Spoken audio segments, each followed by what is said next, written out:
Alors, bien avant cette dispute publique entre Donald Trump et Volodymyr Zelensky hier, des voix s'étaient élevées pour se demander, s'offusquer même, de ce qui avait éclaté au grand jour depuis le fameux coup de fil, souvenez-vous, le fameux coup de fil de Donald Trump à Vladimir Poutine, le 12 février, c'est-à-dire, je le rappelle, un certain alignement du nouveau président américain sur les positions de son homologue russe.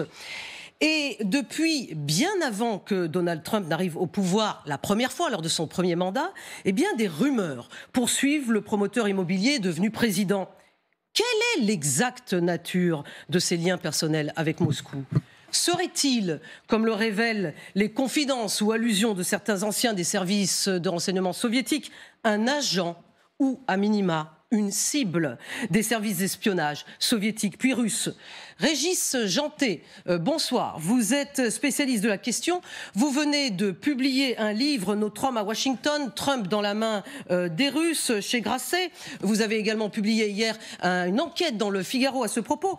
Vous allez nous aider à comprendre. Vous êtes, merci, en duplex et en direct avec nous depuis Tbilissi, en Géorgie. Alors, s'il vous plaît, aidez-nous à comprendre. Cet échange houleux, c'est peu de le dire, qui a eu lieu dans le bureau ovale hier, a-t-il renforcé votre conviction que le président américain, Donald Trump, serait à la solde de Moscou? Oui, alors il faut expliquer en quoi il est, parce que c'est pas un agent en fait. Alors c'est quoi? Il est quoi exactement? Dans le jargon du KGB, et ça ce sont des sources dans le renseignement américain qui me l'ont confirmé, il est ce qu'on appelle un contact confidentiel. C'est vraiment le jargon. On a des documents du KGB des années 1970-80. Pardon Régis, je vous coupe. Ça veut dire qu'il n'est pas payé. Contact confidentiel, c'est pas payé. Une recrue est payée. C'est bien ça la différence essentielle. Exactement, et c'est pourquoi les révélations de ces derniers jours, comme quoi il aurait été recruté, sont probablement fausses. Et la personne d'ailleurs qui les fait courir est quelqu'un qui était dans des départements du KGB où manifestement il ne pouvait pas avoir accès à ce genre d'informations. Donc a priori non. Un contact confidentiel, c'est quelqu'un que vous ne payez pas, qui ne sait pas éventuellement qu'il est cultivé par les services, mais avec qui à qui vous rendez des services comme un compagnon de route en quelque sorte. Vous lui faites rencontrer des gens, vous faites circuler de l'argent à travers ses affaires, etc., etc. Et si c'est comme ça, et ensuite je vais pouvoir répondre à votre question sur ce qui se passe hier, c'est aussi que Trump, bien sûr, il est cultivé, il y a beaucoup d'argent mafieux, par exemple de la mafia rouge, la mafia soviétique qui va circuler dans ses affaires, surtout lorsqu'il sera sur le point de faire faillite. Et on se doute que Trump ne regarde pas d'où vient l'argent, c'est pas son problème. Et en même temps, ça vient aussi de son propre ADN politique, de sa propre vision du monde. Donc, vous voyez, c'est un mixte entre effectivement être travaillé par les services de sécurité soviétiques puis russes, puisqu'on pense qu'il a été ferré, en quelque sorte, attrapé autour de 1987, lorsqu'il va faire son premier voyage à Moscou. Là, c'est une pure opération du KGB, il n'y a pas de doute, on sait à peu près comment elle s'est passée, mais c'est aussi que s'il s'est laissé attraper, c'est parce que lui-même, parce qu'il est, par son isolationnisme, par le peu de goût qu'il a de la démocratie, par son admiration pour les grands États, pour la force, fait aussi qu'il se rapproche des Russes. Et c'est un mixte de tout ça, je crois, qu'on voit hier dans le bureau ovale, même si on voit bien que, par exemple, il est incapable. Moi, je n'ai pas trouvé une seule déclaration en 40 ans où Trump est critique à l'égard de la Russie ou de l'Union soviétique. Mais est-ce qu'on peut dire, Régis Janté, que Donald Trump a une espèce de vision commune du monde avec la Russie? C'est-à-dire qu'il estime qu'il y a trois grandes puissances. Il y a la Russie, il y a les États-Unis, il y a la Chine, et que chacune a visiblement sa sphère d'influence et que les Russes ont la leur, dans laquelle figure évidemment l'Ukraine, et que les États-Unis ont le droit aussi d'avoir la leur. Donc est-ce que c'est finalement une espèce de convergence de vision du monde?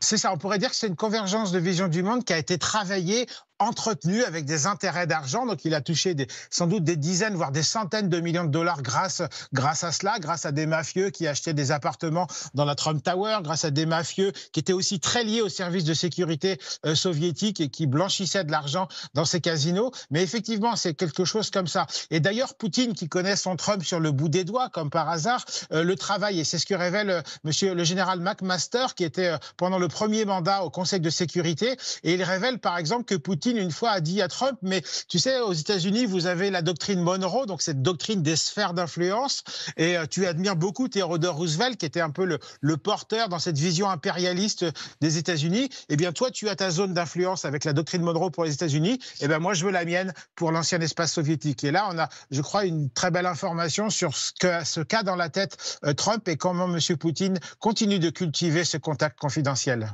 Alors, justement, je voudrais vous faire écouter un échange encore qui date d'hier entre Volodymyr Zelensky et Donald Trump, quand Volodymyr Zelensky essaye justement d'expliquer, de donner du contexte à Donald Trump par rapport au fait que la guerre n'a pas commencé en 2022, mais plutôt en 2014. Écoutons-les. Nous ne pouvons pas nous contenter de parler du cessez-le-feu et de parler encore et encore. Cela ne marchera pas. Juste un cessez-le-feu, cela ne marchera jamais. En Ukraine, avant ma présidence, pour l'année 2014, Poutine a cassé 25 fois sa signature. 25 fois, il a violé sa propre signature. 25 fois, il a rompu un cessez-le-feu. Mais il ne l'a jamais rompu avec moi. Non, non, non, vous n'étiez pas le président. Il ne l'a jamais rompu avec moi. Il ne l'a jamais rompu avec moi. Ludmila Toteva, il ne l'a jamais rompu avec moi. C'est-à-dire, là, c'est très important. Ça, c'est la clé, je crois, du personnage de Donald Trump. C'est moi. Et c'est avec moi, ça se passera différemment. Et là, évidemment, Volodymyr Zelensky lui oppose des faits, puisque dans les faits, nous savons tous que ce cessez-le-feu a été violé un certain nombre de fois. Je pense que la place très spécifique ou spéciale plutôt que Trump a dans cette histoire, c'est qu'il essaie de vraiment mettre un accent sur relation privilégiée, très spéciale avec Vladimir Poutine. C'est que lui qui peut régler ce problème-là. Et il a fait croire à tout le monde que c'est que lui qui peut régler ça parce qu'il le comprend, Vladimir Poutine. Parce qu'il est un homme... Mais est-ce que vous y croyez à ça, Ludmila ? Moi, non. Mais est-ce que vous pensez que Donald Trump comprend Vladimir Poutine ? Non, je ne pense pas qu'il comprend Vladimir Poutine. Parce que Lucas me dit oui. Pourquoi vous pensez qu'il ne le comprend pas ? Je pense qu'il le comprend à son niveau. Il pense qu'il le comprend.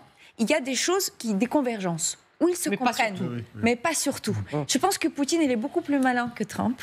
Et il va le tourner Ah, vous pensez que Poutine est plus malin ? D'accord. Bien sûr. Lucas Manget. Ça corrobore ce qu'expliquait Régis Jantet à l'instant. C'est-à-dire qu'il y a une convergence d'intérêts qui se manifeste aujourd'hui à l'occasion de cette guerre en Ukraine.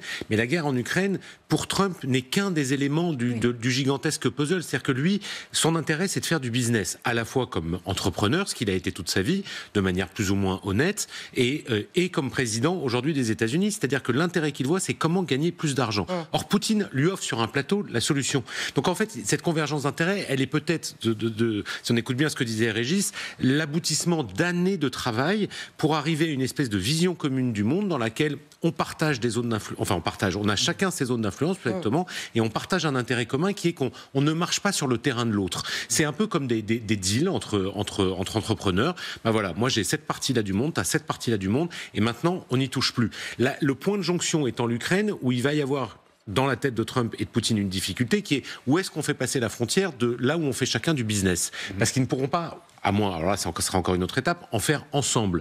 Mais on a du mal à imaginer. Ceci dit, ça a été évoqué ces derniers jours, des sortes de joint venture entre des entreprises russes et américaines pour l'exploitation des minerais stratégiques en Ukraine. On n'en est pas là à mon avis, mais c'est la suite de ce qu'expliquait Régis Jantet à l'instant. Justement, Régis Jantet, je voulais revenir à vous. Vous vouliez réagir sur ce dialogue de sourds d'ailleurs, entre Volodymyr Zelensky et Donald Trump. Oui, parce qu'en fait, peut-être que Poutine et Trump n'ont pas vraiment besoin de se comprendre. Ils sont effectivement plutôt sur une même longueur d'onde. Et ce qui est frappant, c'est le non-dit de toute cette histoire depuis un mois, parce qu'on voit bien en fait que Trump n'oppose aucune condition, ne demande de respecter à Poutine aucune condition dans cet accord. Alors qu'en fait, la Russie, sur le front, n'est pas en si bonne position. On sait que c'est compliqué. Ils ont beaucoup de peine à recruter. Les gens disent, moi, dans ce que je lis sur plein de chaînes Telegram en ce moment, d'experts militaires, etc., c'est que s'il fallait vraiment remporter une victoire militaire, il faudrait des années, c'est très compliqué. Donc Trump, qui d'habitude entre dans des négociations de manière tonitruante en sidérant son adversaire, pourrait très bien en faire autant avec Poutine, ou en tout cas le bousculer en quelque sorte. Et là, c'est tout le contraire. C'est même les Russes qui prennent l'initiative parfois de dire on pourrait même donner des business aux États-Unis, par exemple, pour développer le pétrole de l'Arctique en eau profonde, par exemple, ou bien des terres rares également.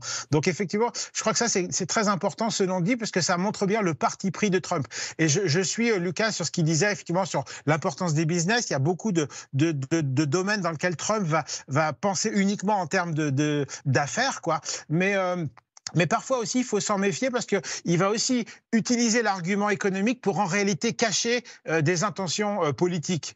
Et il y a aussi de ça. C'est-à-dire que je ne pense pas qu'hier, il avait vraiment l'intention de signer les terres rares. On a l'impression quand même que toute la scène est complètement mise en scène. Ça commence dès le palier de la Maison-Blanche où il commence à critiquer la manière dont il est habillé. On sait qu'il y a un journaliste, probablement sur commande, ou un soi-disant journaliste qui ensuite dit « c'est pas respectueux ». Donc toute l'idée, c'était d'arriver à la conclusion pour dire « Monsieur Zelensky, vous n'êtes pas respectueux, vous ne voulez pas signer la paix ». Et donc c'était pour justifier auprès de l'opinion américaine le fait que finalement on arrêtera de soutenir l'Ukraine. Je pense que ça c'était décidé dès le départ. En tout cas, Régis Janté, vous ne croyez pas si bien dire en disant qu'ils partagent des visions du monde proches, puisque Donald Trump lui-même souligne le fait, il l'a souligné à plusieurs reprises dans le passé, il l'a encore fait hier, qu'il connaît Vladimir Poutine depuis longtemps. On l'écoute. Ouais.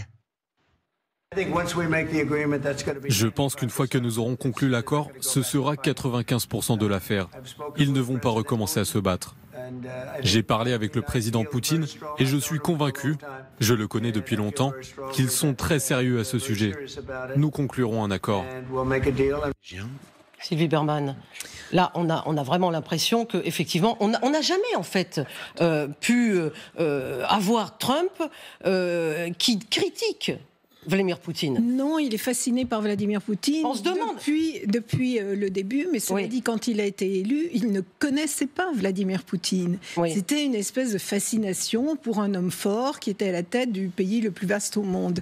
Il voulait l'inviter à Washington, il voulait lui-même aller à Moscou, mais en même temps, comme son administration l'en a empêché, il n'y a jamais eu autant de sanctions que pendant cette période-là, c'est-à-dire avant même la guerre, il y avait 1000 sanctions contre la Russie et qui étaient adoptées quasiment toutes les semaines. Donc le narratif de Vladimir Poutine est relativement... l'influence réelle est relativement récente. C'est depuis qu'il le rencontre régulièrement que Vladimir Poutine lui fait part de son analyse de la guerre et qu'il est effectivement influencé, mais... c'est pas une amitié aussi longue que bien ça. sûr, ni indéfectible ni longue. Mais Régis Janté, qui Donald Trump considère-t-il finalement comme son égal ? Est-ce qu'il considère Poutine comme son égal ? Est-ce qu'il fait une différence entre Vladimir Poutine, le président chinois Xi ou Emmanuel Macron ? Il le considère aussi, qui a été le voir lundi dernier, comme son égal ? Le Premier ministre britannique est considéré comme l'égal de Trump ? Non, on a vraiment l'impression que le numéro 1, c'est Poutine. Et pour compléter ce que disait Sylvie Berman, on sait par exemple par Fiona Hill, qui était la grande spécialiste de la Russie, que vous connaissez Anne certainement, et qui a été sa conseillère, la conseillère de Trump lors du premier mandat sur les questions russes. Et elle raconte dans un livre de mémoire, en quelque sorte, combien effectivement Poutine a pu influencer Trump jusque dans le détail du bureau ovale sur la manière dont il conçoit le pouvoir, la manière d'agir en autoritaire, en fait. Il s'est inspiré, en fait, de l'autoritarisme de Poutine pour le faire. Et ça, je crois que c'est extrêmement important, parce que si aussi Trump a autant d'intérêt pour Poutine, c'est qu'on voit bien qu'il est en train d'avoir un projet politique pour les États-Unis, de réinterpréter notamment ce fameux article 2 de la Constitution pour concentrer les pouvoirs dans les mains du président. Autrement dit, pour mettre fin à la démocratie américaine telle qu'on la connaît. Et ça, dans les affaires internationales, on sait que c'est très important pour n'importe quel État, même les plus puissants, d'être légitimé par leur père, en quelque sorte, sur la scène internationale. Et pour moi, c'est mon analyse, mais il me semble que ça joue vraiment un rôle dans le fait que Trump a besoin d'aller chercher des alliés qui légitiment ses positions. Poutine, Orban, à une époque, c'était Bolsonaro et d'autres dirigeants.